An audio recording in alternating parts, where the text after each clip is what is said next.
అది మహారాష్ట్ర పార్న్విస్వి ప్రాంతం. క్రూరమైన పులి అప్పటికే చాలా జంతువులను తినేసింది. అడవిలో ఆహారం లభించకపోవడంతో జనావాసాల్లోకి వచ్చేసింది. పశువులను వరుసగా తినడం మొదలుపెట్టింది. పులి వరుసగా పశువులను చంపుతోన్న నేపథ్యంలో రైతులు తీవ్ర భయాందోళనకు గురయ్యారు. ఈ విషయం మీడియా ద్వారా నాగ్పూర్ అటవీశాఖకు తెలిసింది. అటవీశాఖ అధికారులు ఆ పులిని పట్టుకోవడానికి రంగంలోకి దిగారు. దానిని ట్రాప్ చేయడానికి ట్రాప్లు, కెమెరాలు ఏర్పాటు చేశారు. బోన్లు కూడా అందుబాటులో ఉంచారు.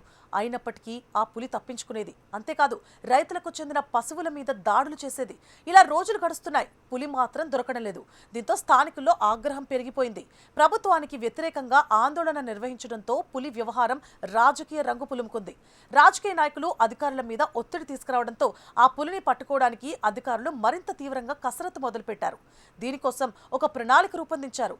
ఈ క్రమంలోనే ఒక చెట్టు మీద మంచె ఏర్పాటు చేశారు. ఆ మంచె మీద డాక్టర్ ప్రియల్ చారుగడే కాపు కాయడం మొదలుపెట్టారు. ఆ మంచు మీద ప్రియల్ చారుగడే అత్యంత కఠినమైన పరిస్థితుల్లో కూర్చున్నారు. గంటల తరబడి అక్కడే ఉండిపోయారు. తన ఉనికిని పులి గుర్తుపట్టకుండా ఉండడానికి ఆకులను కప్పుకున్నారు.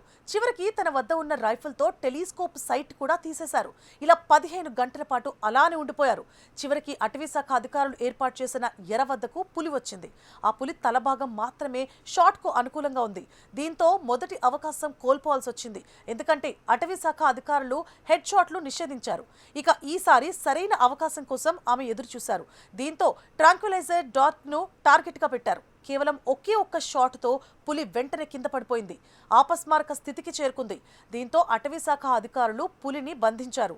నాగ్పూర్ ప్రాంతంలోని ట్రాన్సిట్ రెస్క్యూ సెంటర్కు తీసుకెళ్లారు. పెద్ద పెద్ద పురుష అధికారులే వెనకడుగేసిన ఈ క్రమంలో ఈ ఆపరేషన్లో క్రూరమైన పులికి ప్రియల్ చౌరగడే ఎదురు నిలిచారు. 15 గంటల పాటు అలాగే ఉండిపోయారు.